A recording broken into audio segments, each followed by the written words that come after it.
Hello, Capricorn. Welcome to the Plaid Sheep Oracle. I'm doing things a little bit different for this round. We are now in the, what some people call the eclipse tunnel, between the solar eclipse that happened yesterday as I'm recording this, October 14th, and the lunar eclipse that happens on October 28th at the full moon in Taurus. It's also, for me, Samhain season. I don't think of Samhain as just a single day, but as a whole season. And sometimes it's new moon to new moon, and sometimes it's full moon to full moon. And this year it feels new moon to new moon. So this new moon in Libra until the new moon in Scorpio at mid-November.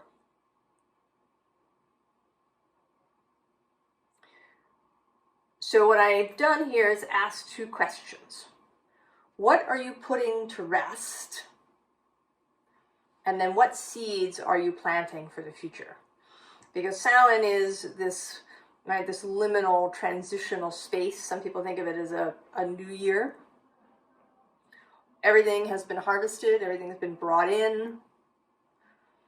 That farming, growing work of the spring and summer are done. And now there's a descent kind of into the darkness. So there's both this sense of putting something to rest, putting it away, allowing it to die, and then of planting new seeds for the future. So your putting to rest is sort of unexpected. And it may be that you don't even know, perhaps, that this energy exists within you. That it's something that goes unseen. It's kind of a 12th house energy, but that has had a strong influence on how you live your life. So the overall energy is this lagu, this flow, which, I would normally read in a very sort of positive way.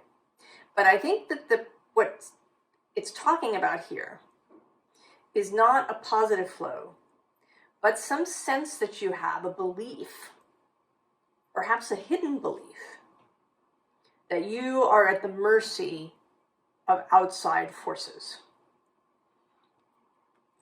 That you are either you're a little ship, a little boat that's just being tossed along the river with hardly any ability to control what's happening, or you might be these rocks where the water is just, flowing on them without, their ability to change anything.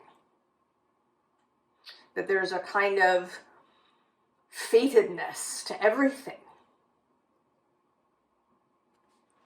And not just a fatedness, but that there's, that there's a authority, I think, certainly that is a Capricorn word, that there's some sort of outside authority that is actually in charge and controlling things. Now, I say that because at the bottom of this first deck is the Wheel of Fortune, which is that, right, the epitome of fate. And then although you have abundance here as the top card and victory,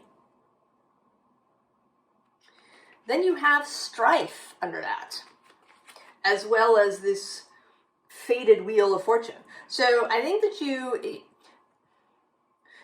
know that there's good stuff in the world, but you think there is some core, right? There's some underlying belief, perhaps, that it's beyond your ability to grasp. It's beyond your control. That there are outside forces that are in charge of this stuff. Because then we have the Seven of Discs, which in this deck is failure. So this sense of having worked and worked and worked and worked and worked and still not getting anywhere.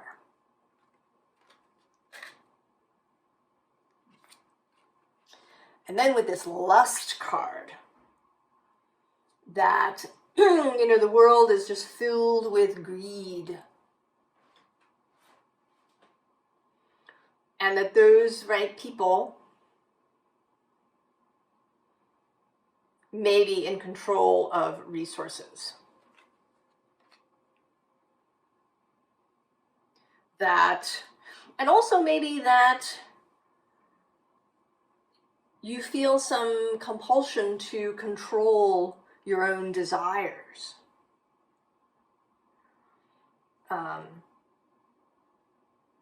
That to desire something, to have lust for something, is wrong. Like wrong in a really fundamental sense.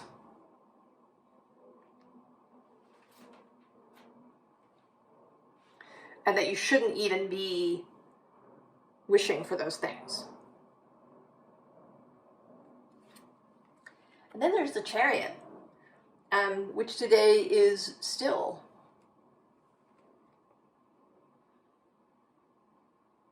Right? There's no movement. And it actually, today he's looking like he's mechanical. Like this whole Chariot is mechanical. And it needs to be wound up, turned on.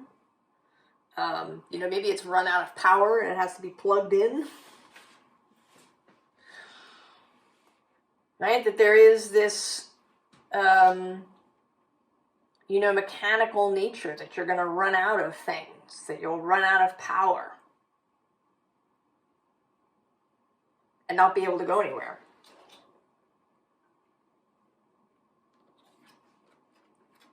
And then the Princess of Swords, who always to me in this card looks, you know, she's like she's fighting a battle. She's beating back all of these external ideas and information and stuff that's incoming too fast.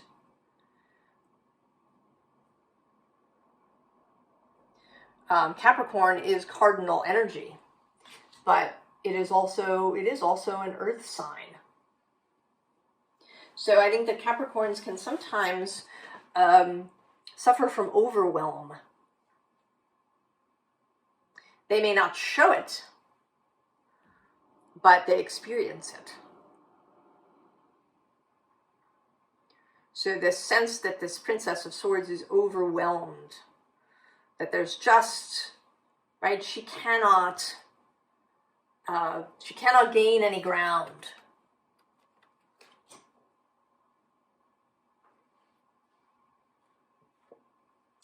And then we have this Princess of Wands, who seems just confused. She's got this wand, and she's looking at it like she doesn't know what to do with it.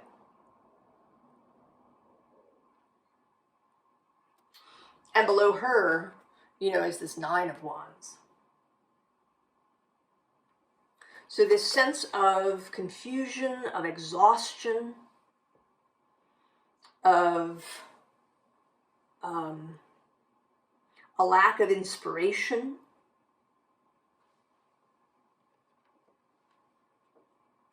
And then this Prince of Cups,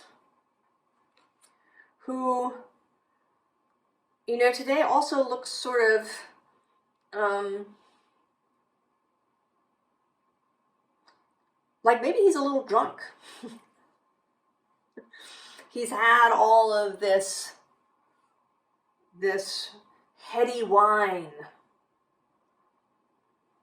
so that he doesn't, you know, it's almost, right, his hand looks like it might be shaking. There's all of this, right, again, it's kind of an external thing, you know, somebody has given him this cup of drugged wine.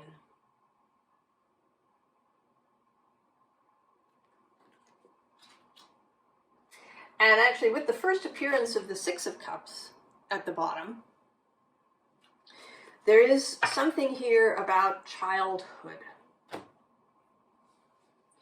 About, you know, that you were given a cup of drugged wine when you were a child, that it was,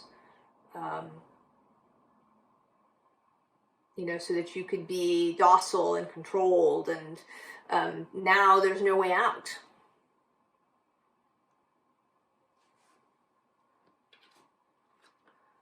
Right, the Two of Staves staring out into nothing that's coming.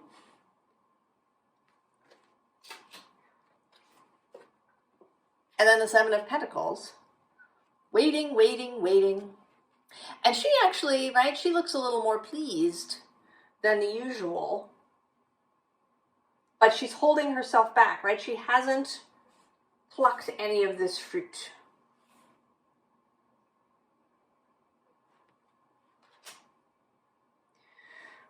So there is, right, this whole underlying sense of control. That you are being, right, that you're kind of dragged through your life by this river. Or that the river is constantly kind of beating on you so that you can't, you know, you can never kind of stand up properly. That there is all of this stuff from your childhood that is, you know, trauma that's embedded in your body. And, you know, we do talk about this, and it's a very useful thing to understand. What's been coming up in the last, I don't know what, probably 20 years about traumatic events, about the fact that they don't have to be, you know, major traumatic events, that it can be a kind of like water on stone. You know, a daily emotional absence, a daily neglect that can create, you know, this disturbance in the body. But I think you've gotten the idea that it's just stuck there. Somewhere in there you formed the belief that you could work, right? You could work really hard, but that ultimately it wouldn't really make a difference if you didn't have fate or luck or, you know, some powerful network, right? It's not what you do, but who you know that will get you the job. So this real sense that you are not in charge of your own life, really. That there's always these external forces, either formative forces when you were a child that are now stuck in your body, and or outside authority forces that are acting on your life that you cannot transcend. So what is the advice? And it's kind of interesting, actually, because the advice looks a lot like the cards of well, I shouldn't say. So the cards here, except for this failure card, could often be read in a very positive way. And the cards in the advice could often be read in a negative way. And so there's this flip, right? That I've been reading, you know, the Chariot as a problem, as something that's stuck. You know, and this Princess of Wands is somebody who doesn't know what to do with her wand. But then down here, we have the Seer of Air, this rising energy. And in this deck, the Seer sits in the position of the King. So it's the ultimate expression of the suit of air. So it is, right, it's being above all of this. Right? It's knowing that you, right, you are the King of Swords. You are the Seer of Air. You are not under anybody's control. And right below is the Devil card, which is your card, Capricorn. You're the devil.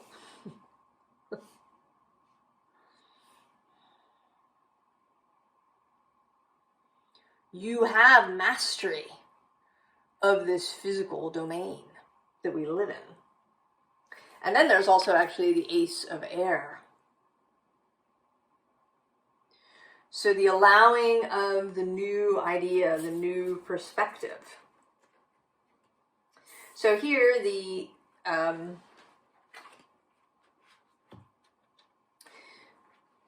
first card, Nine of Swords, right, often seen as anxiety.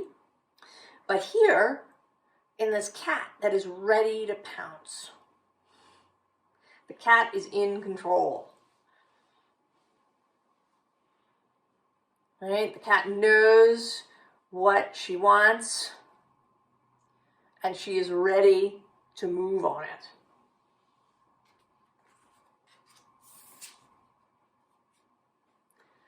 Five of Discs, Five of Earth. Often seen, right, as loneliness, isolation. But, you know, this little monkey marmoset kind of being is living on the flower. Totally supported by this flower beneath him. Right, and his little face is all lit up with sunshine. He is comfortable where he is. He is aware that everything that he needs is around him and available.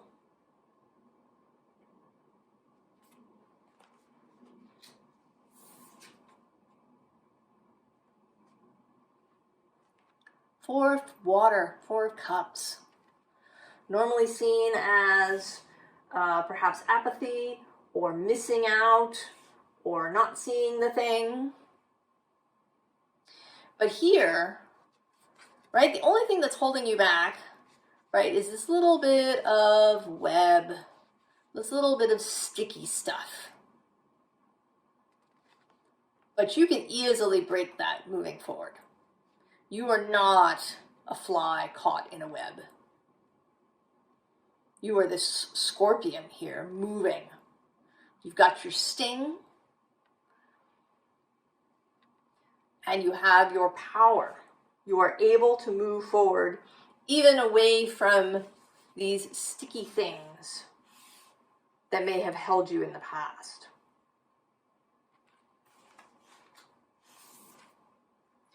And then the Wheel of Fortune coming out. And here, in this deck, it's about rooting in order to rise. That's from a Rilke poem, actually. The trees rise rooted.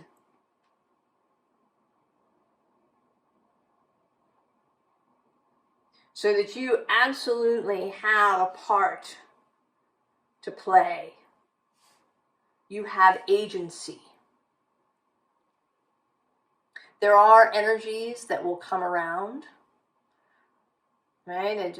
Certainly astrologically, there are energies. You know, you will have this, right? You're going to have a Saturn return. Right? You're going to have this square, right? Maybe a Uranus square your sun or Uranus opposition. You're going to have a Pluto transit. These energies are going to happen.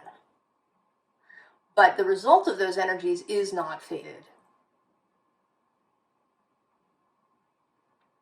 You absolutely have free will and the ability to choose. To root yourself down and grow in the direction that you want to grow. You do not have to be buffeted, dragged away by the flood waters It actually sort of makes me think of, if you saw the movie, the Lord of the Rings movies, in the second movie, The Two Towers, the Ents kind of have a battle with orcs. And at one point they break the dam that the orcs have created and the river is released. But they have, right, these rooty toes, and they root into the soil and are not carried away by the river the way the orcs are. You absolutely have those roots. And with the second appearance of the Six of Cups, and this time in this lovely, loving image, this beautiful image of parent and child. Even if there were awful things, there was good stuff too, and there were things that you learned. You don't have to keep the programming that doesn't work for you. If you do, right, if there are things stored in your body, there are somatic practices that can help you release that.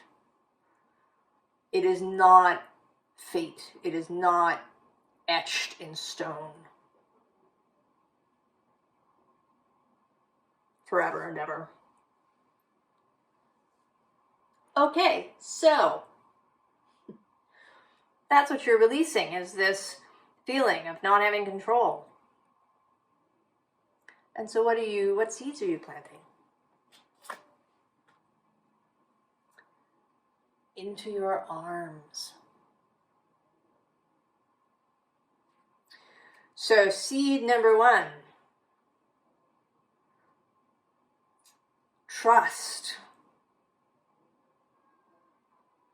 And this loving energy here, right? This is kind of like this Six of Cups.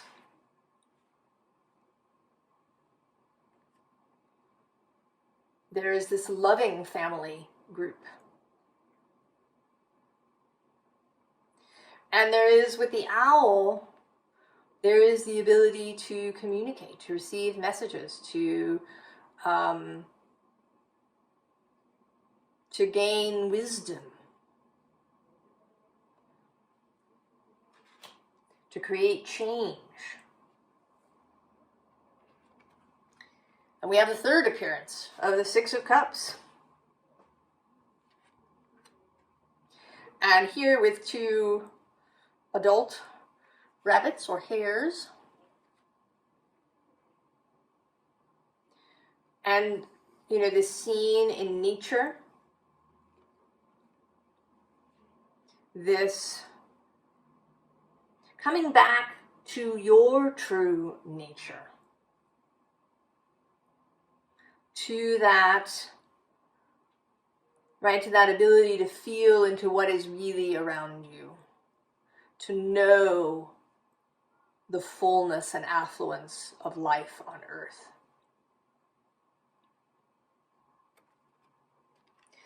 And a 7 of Pentacles here again, and this time, you know, with nature, with this crow. And you've got the key. You've got the key.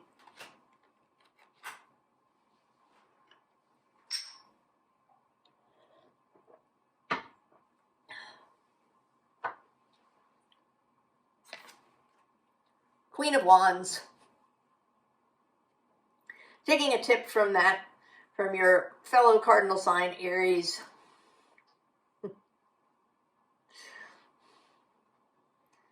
Knowing your own ability to act and make choices.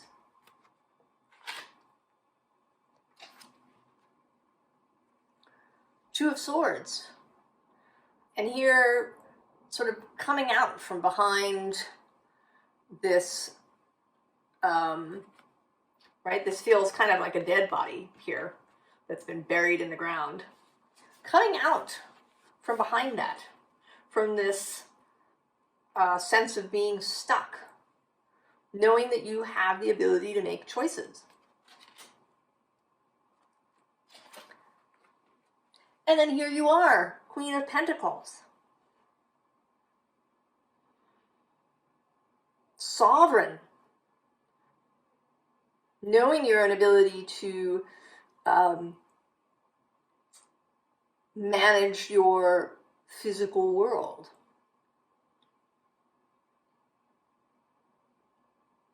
To really experience the physical world fully.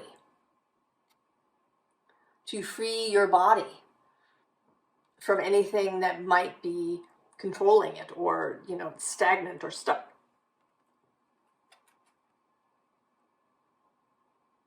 And here with this bridal image, a willingness, a desire, in fact, to co-create. And perhaps to co-create with Source. It may be that up until this point you haven't really trusted the universe. That you thought it was all, gamed in some way, that stuff was fated, that the universe went and did terrible things to you. Maybe you had a really difficult Saturn return. Perhaps. And you just decided that, the universe was not your friend and you weren't going to participate. But what you have now is this growing desire to co-create. And then here's strength. Knowing your own strength. And knowing your own strengths. What are your skills? What awesome things can you do? What experience, what wisdom have you gained through your life that's yours?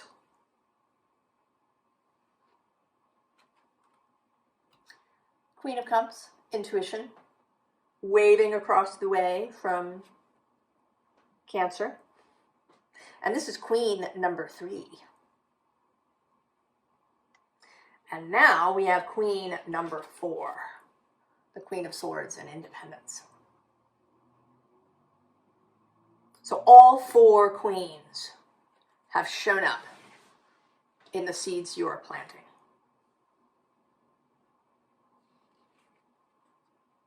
And here this Princess of Cups with dreams. And the Chariot appearing again. But this time absolutely not mechanical. So 4 queens.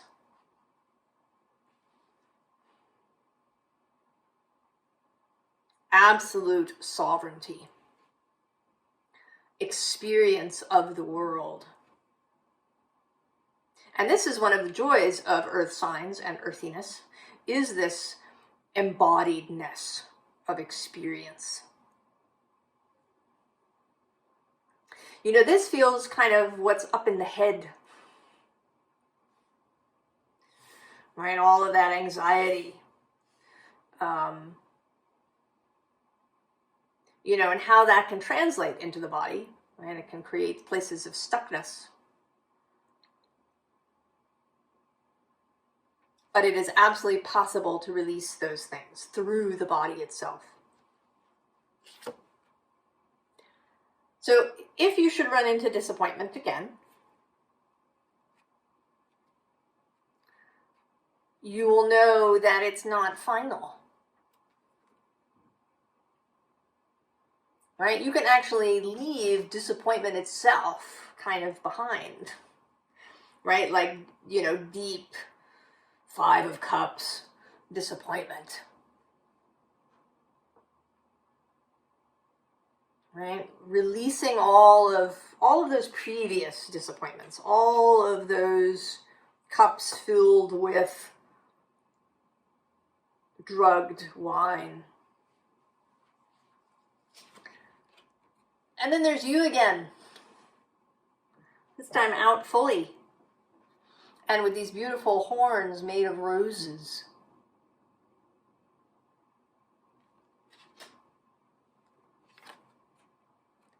Leadership, King of Wands.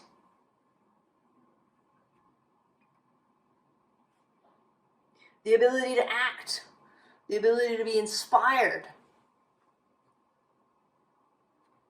the ability to lead from the heart, to lead others into this gorgeous new space that you're creating.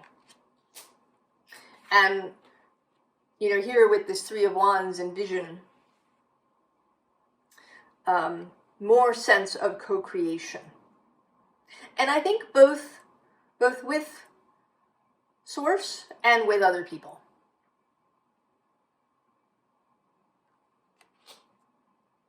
Opening your mind becoming open to new vision, to new choices that are now available to you when you see yourself as having free will and capability.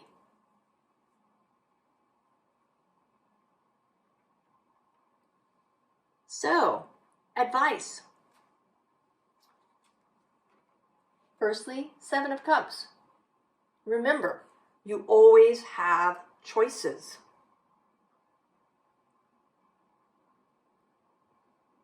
There are always options. And with the Ace of Swords underneath, right, you see them. The ability to see in more than one direction. And at the bottom of this deck, Aries energy in spades, the Emperor. And actually for me, also Capricorn energy.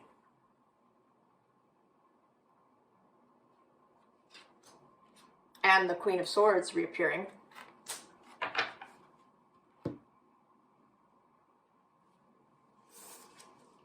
So here, the Six of Swords.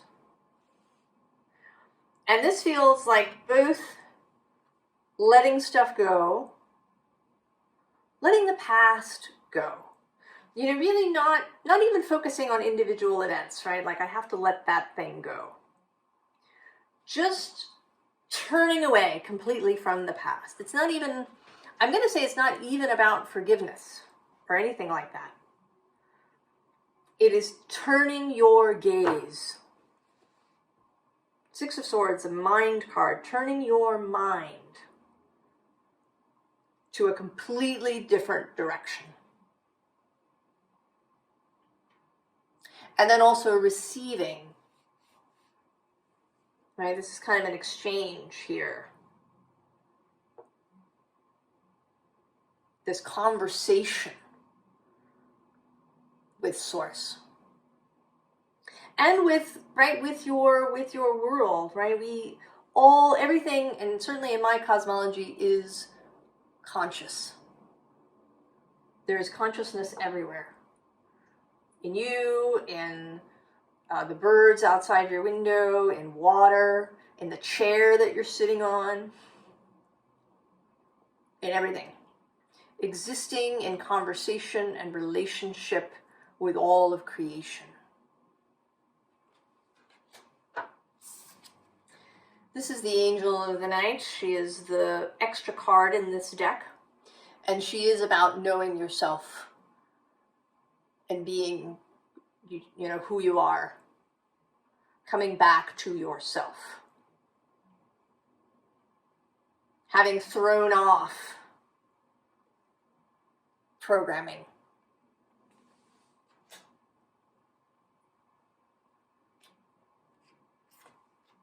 And then the Queen of Wands again.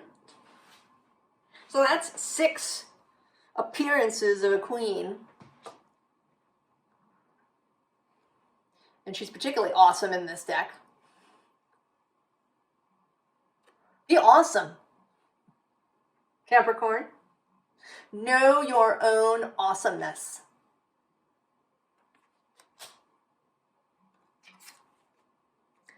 And then the Hermit. So, keeping your own counsel. knowing your own mind, being discerning about what you allow into your mental space.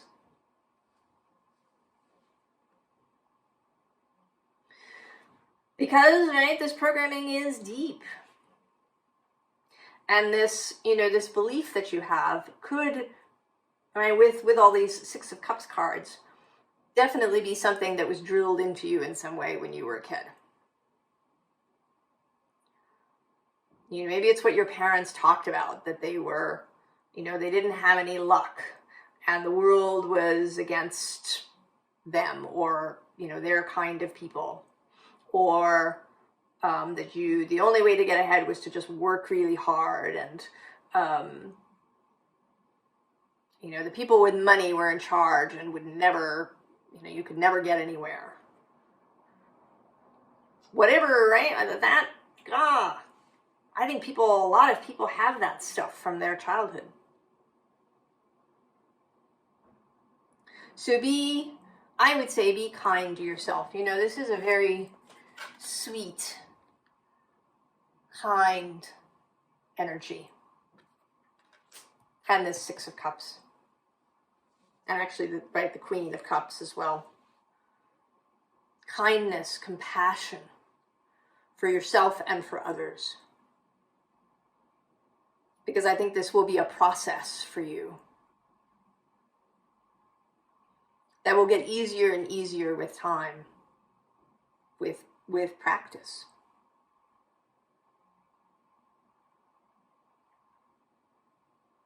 So you're breaking out, Capricorn. I'm excited for you. I wish you all the very, very best, and I will see you next time. So long.